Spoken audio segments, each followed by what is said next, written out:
은혜 받으실 하나님 말씀은 요한복음 10장입니다. 요한복음 10장 22절부터 31절까지 말씀입니다. 신약성경 163면입니다. 요한복음 10장 22절부터 31절 말씀입니다. 다 함께 같이 읽겠습니다. 예루살렘에 수전절이 이르니 때는 겨울이라.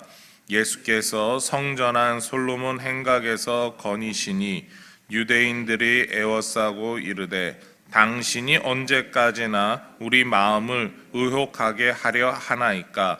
그리스도이면 밝히 말씀하소서 하니, 예수께서 대답하시되 내가 너희에게 말하였으되 믿지 아니하는도다.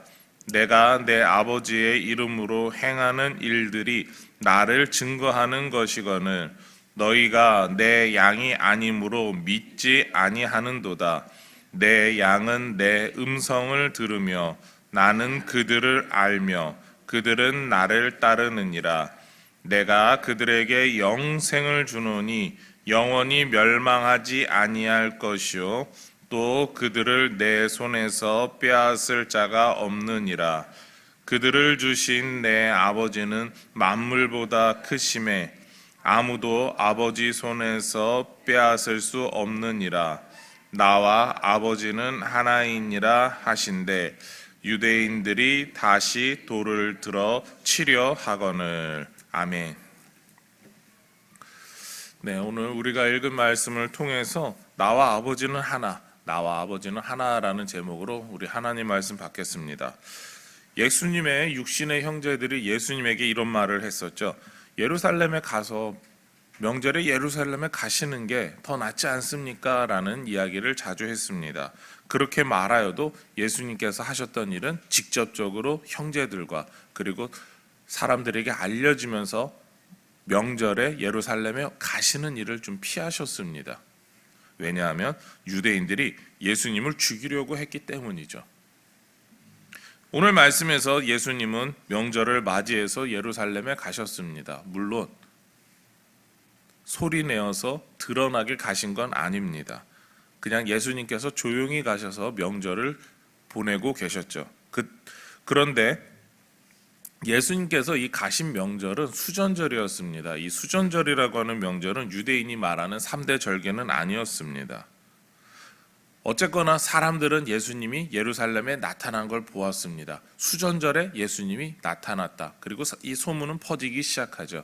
그리고 예수님께서 다니셨던 솔로몬 행각 쪽으로 사람들이 왔습니다.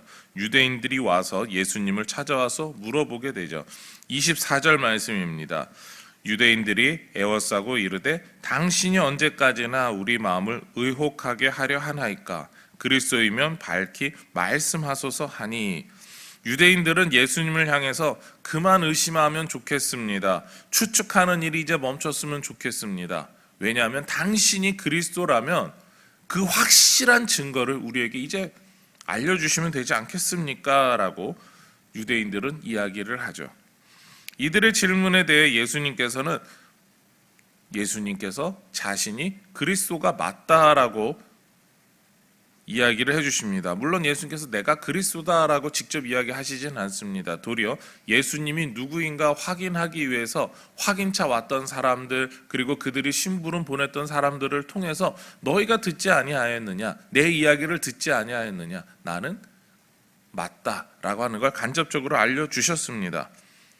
예수님의 이러한 답은 확실하다. 나는 변하지 않는 그 증거들, 그리고 변하지 않는 이야기들, 그 모든 걸 통해서 내가 그리스도가 맞다라고 계속해서 증거하지 않았느냐라고 답을 주셨죠. 그럼에도 유대인들은 예수님을 믿지 못했습니다. 예수님이 그리스도라고 받아들이지 못했습니다.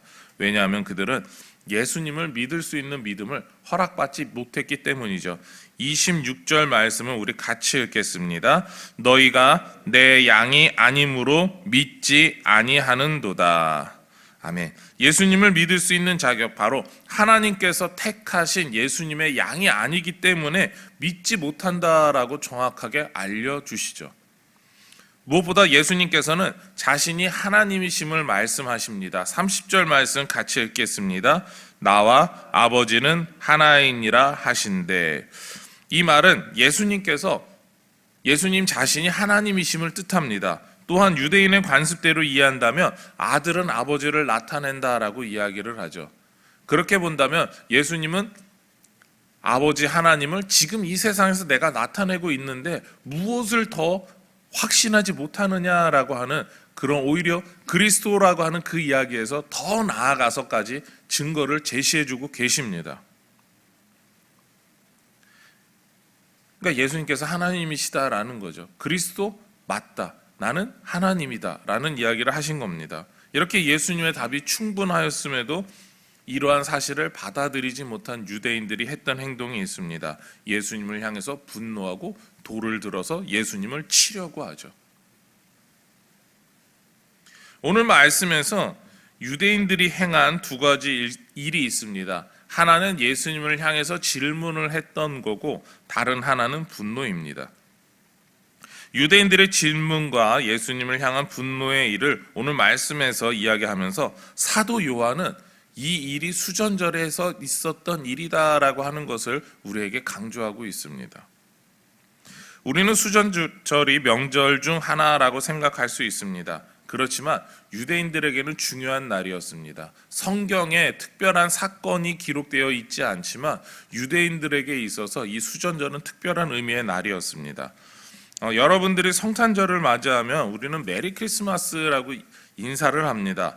요즘에는 믿음 없는 사람들이 예수님에 대한 이야기를 하기 싫어서 해피 할러데이라고 하면서 오히려 예수님이 이 땅에 오신 것을 좀 희석하려고 합니다. 그런데 이 시기에 이 크리스마스 시즌에 현대를 살아가는 경건한 유대인 가정은 예수를 믿지 않는 유대인들이죠. 그 사람들은 해피 하누카라는 이야기로 인사를 합니다.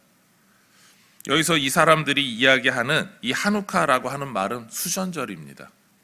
이 수전절이 성탄절과 비슷한 시기에 있다라고 이야기를 합니다. 수전절이라고 하는 말을 검색해 보면 빛의 축제라고 하는 이야기를 먼저 이야기를 합니다. 그리고 유대인들의 성전 봉헌절 혹은 성전 수복절이다라는 이야기를 덧붙이죠. 유대인들은 성전이 다시 수복된 것을 기념한다, 수리된 것을 기념한다라고 하는 겁니다. 그 이유가 여기에 있습니다. 기원전 4세기경 유다 지역을 점령한 헬라 왕국의 황제 안티오쿠스 4세는 유대인들을 향한 강경한 정책을 폈습니다. 게다가 황제는 유대인들이 금기시하는 돼지를 잡아서, 그것도 성전에서 잡아서 그 피를 하나님께 제사 드리는 제단에 뿌렸습니다. 한번 생각해 보시기 바랍니다. 경건하지 않다라고 하는 그 짐승을 거룩한 성전에 끌고 들어가서 그 피를 잡아서 뿌렸습니다. 먹지 말라고 한 그 돼지를 그렇게 했던 것이죠. 물론 황제는 자신들이 그 돼지를 통해서 제사하기 때문에 일부러 그랬을 수 있습니다. 그러나 유대인들의 입장에서는 성전을 타락시키고 더럽혔던 사건입니다. 그 일을 통해서 제사장이었고 헌신된 유다인 중에 한 사람이었던 유다 마카베오가 사람들을 이끌고 성전을 더럽힌 저 사람들을 우리는 몰아내야 된다라고 하면서 혁명을 일으킵니다. 조금 더 표현하면 우리식으로 이야기를 하면 바로 독립운동을 하게 되는 거죠. 그래서 헬라 제국을 예루살렘에서 더 나아가서 유다 땅에서 쫓아내게 됩니다. 그리고 나서 왕국을 건설하게 되죠. 그리고 성전 재산을 다시 회복시키고 성전을 다시 거룩하게 하나님 앞에 봉헌하게 됩니다. 그리고 그 헬라 제국에 의해서 망가졌던 그 모든 것들을 다시 세우게 되죠. 그것이 바로 수전절에 기념하는 일입니다. 그러니까 수전절을 통해서 우리는 우리의 독립을 우리 스스로의 힘으로 하나님께 거룩한 제사를 드릴 수 있는 그 거룩한 백성이 다시 되었다라고 하는 것을 기념하는 날입니다. 유다 마카베오가 이렇게 왕국을 세웠을 때 그 왕조를 하스모니안 왕조라고 이야기를 합니다. 이때 등장한 경건한 유대인들이 있죠. 제사장의 경건을 따라서 우리는 우리의 삶에서 그렇게 경건하게 이제 살아야 된다. 그렇게 살지 못했으니까 하나님이 우리에게 힘들게 하셨다. 라고 하면서 일어난 그런 경건한 유대인들이 있습니다. 열정적인 그들의 태도를 기념해서 열정적인 경건주의라고 하는, 그들은 우리와 좀 분리된 경건한 사람들이야 라고 하면서 바리새인이라고 부르게 되었습니다. 바로 바리새인이 이때부터 나타나게 되었던 거죠. 그렇게 수전절은 성전을 다시 거룩하게 하였음과 유대인들의 왕조를 다시 세우려는 열망을 통해 지키게 되었던 기념일이다라고 이렇게 표현할 수가 있을 겁니다. 현재 로마의 식민지 생활을 하고 있는 유대인들에게 있어서 수전절을 지킨다라고 하는 것은 단순하게 우리가 명절이 있으니까 지켜라는 의미가 있는 게 아니라, 더 나아가서 우리는 로마로부터 하나님이 다시 우리에게 구원자를 보내주셔서 독립시켜 주실 거야, 구원시켜 주실 거야 라고 하는 그런 의미를 담아서 지키는 명절입니다. 단순한 그냥 하나 우리 기념일이야 행복해 좋아가 아니라 독립을 꿈꾸는 날, 로마로부터 해방되기를 간절히 소망하는 날이 수전절입니다. 이런 의미를 가진 명절에 유대인들이 예수님에게 와서 묻죠. 확실하게 밝혀주셔야 됩니다. 당신이 그리스도입니까? 당신이 메시아입니까? 구원자입니까?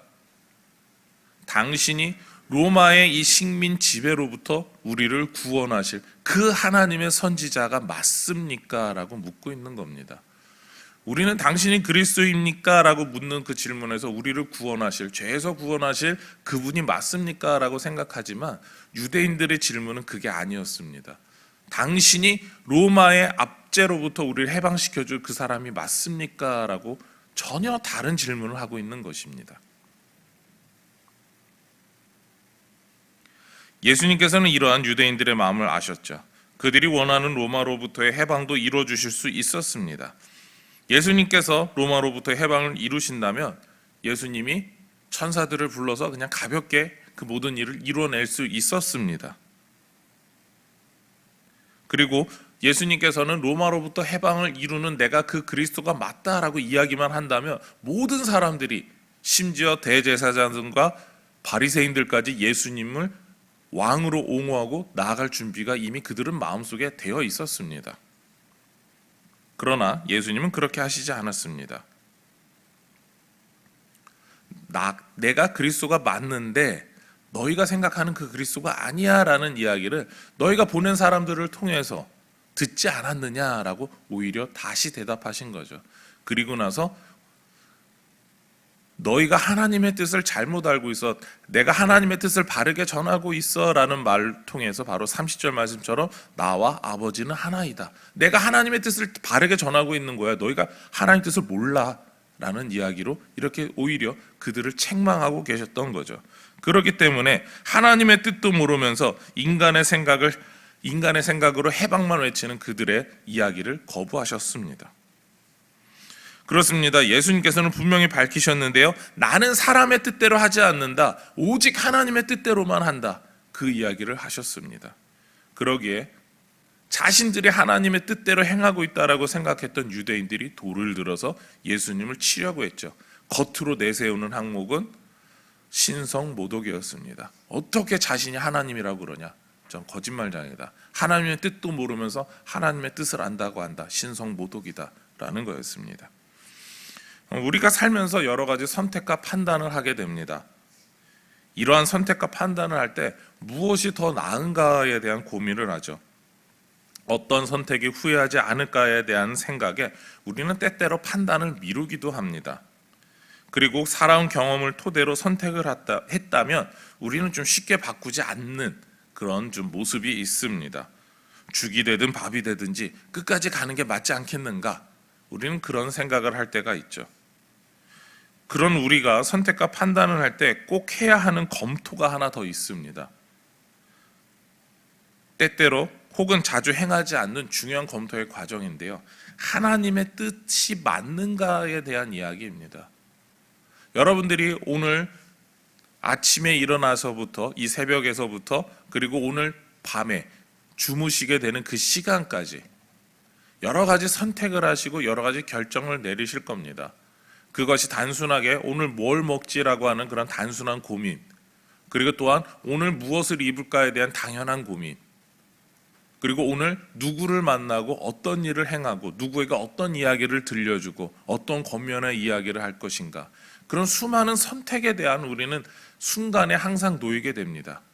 그리고 우리는 그것에 대해서 우리 경험과 삶의 여러 가지 들어왔던 이야기를 통해서 대답을 하게 되죠. 근데 그 과정에서 항상 빠지는 게 있다면, 아니 이 항상이라고 말을 써도 될 만큼 우리가 가끔 놓치는 게 있다면 바로 하나님의 뜻이 맞는가 아닌가에 대한 고민을 우리는 때때로 하지 못합니다. 그냥 생각나는 대로, 그냥 우리가 해왔던 대로 습관을 따라서 할 때가 너무나 많습니다. 우리는 우리의 욕심과 뜻에 따라서 이렇게 선택하고 판단하게 되죠. 하나님께서 정말 무엇을 원하시는가에 대해서 조금만 더 고민하면 될 텐데 우리는 그러지 않을 때가 있습니다. 그런데 이것이 우리만의 일이 아니라 항상 있어 왔던 성도들의 고민이었습니다. 그래서 예수님이라면 어떻게 하실까, 하나님의 뜻대로 어떻게 하실까라고 하는 그런 관심을 좀 가져보자라고 하는 그런 운동도 있습니다. 대략 한 25년 전 막 그때의 일로 기억하는데요. 왜냐하면 그때 제가 군대 갔다가 제대하고 복학했을 때 무렵입니다. 제가 막 복학했는데 친구가 자신의 손에 있는 팔찌를 하나 보여주더라고요. 너 이게 뭔지 아냐라고 물었을 때, 야 팔찌잖아 했는데, 아이 너 눈이 왜 그거밖에 안 되냐, 여기 뭐라고 써 있냐라고 하면서 이야기를 했는데 그 팔찌에 WWJD라는 글자가 써 있었습니다. 야 그게 무슨 글자인데, 무슨 이니셜인데 라고 물어보니까 이렇게 이야기를 하더라고요. What would Jesus do? 영어의 앞글자만 딴 거다. 예수님이라면 어떻게 하셨을까? 우리의 선택에 있어서 선택의 시간마다 예수님은 어떻게 하셨을까? 그것을 고민해보자라고 하는 문구다라는 거죠. 저는 너무나 도전을 받았습니다. 내가 예수님의 모습을 따라서 예수님이 하나님의 뜻을 기쁘시게 행하려고 그 모든 것을 행하셨다면 우리는, 그리고 나 자신은 그렇게 행하고 있는가에 대한 도전이었습니다. 여러분은 어떠십니까? 그런 몸부림이 있으십니까? 제 친구의 결심, 그리고 그렇게 살아가겠다는 것은 내 뜻과 내 욕심에 대한 결정과 판단이 아니라 하나님의 뜻대로 살겠다라고 하는 그런 헌신과 결정이었죠. 오늘날 한국 사회를 보면서 약 25년 전에 그때의 결단이, 그 결심이 지금도 필요하지 않나라는 생각을 합니다. 무엇이 옳고 그른지에 대해서 사람들은 고민하고 이야기를 하죠. 그렇지만 극우와 국자로 나뉘어서 이념 대결을 하고 있습니다. 그들에게 있어서 하나님의 말씀대로라는 것보다 우리가 이렇게 해왔으니까 우리의 경험상 이쪽이 더 맞는 것 같아라는 이야기를 하지, 하나님께서 원하시는 뜻이 무엇인가에 대해서 이야기하지 않습니다. 때로는 하나님의 뜻이라고 이야기하면서 자신의 욕심을 거기다 덮어 씌워서 하나님께서 하셨던 그 의미를 퇴색시키는 사람들도 있습니다. 이러한 때 우리가 해야 하는 일은 무엇입니까?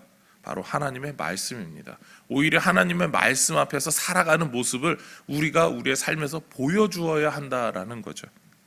사람의 욕심과 뜻을 위해서 여러 가지 경험을 주장하거나 하나님의 말씀을 왜곡하지 않고 하나님의 뜻을 일상의 삶 가운데 녹여내서 살아가야 합니다. 그것이 예수님이 지금 유대인들에게 하셨던 말씀이고 우리에게도 하고 계시는 이야기인 것이죠. 예수님께서는 사람들의 뜻대로 움직이실 수 있었습니다. 유대인의 뜻대로 내가 그 그리스도가 맞다라고 하면서 사람들의 호응을 얻어낼 수 있었습니다. 그러나 사람들의 마음을 기쁘시게 하는 방향으로 가지 않으셨습니다. 하나님의 뜻, 하나님의 말씀을 이뤄가는, 그리고 순종하시는 그 자리에 있기를 원하셨죠. 우리에게 하나님의 말씀에 순종하며 사는 삶의 본을 보여주셨습니다. 오늘도 예수님처럼 하나님의 말씀에 순종하는 삶을 살아가는 저와 여러분의 삶이 되기를, 그리고 또한 그것을 위해서 기도하는 이 귀한 시간이 되기를 소망하며 축원합니다. 기도하시겠습니다. 하나님, 우리의 삶에 주님의 놀라신 은혜를 내려주시고 주님의 뜻대로 살 수 있도록 말씀 주심을 감사합니다. 아버지 하나님, 우리가 말씀을 읽으며 말씀을 살아가며 주님께서 원하시는 삶을 살아갈 수 있는 그런 고민을 날마다 매 순간 할 수 있는 그런 참된 순종의 모습을 따라가게 하여 주시옵소서. 이 모든 것 예수님의 이름으로 기도드립니다. 아멘.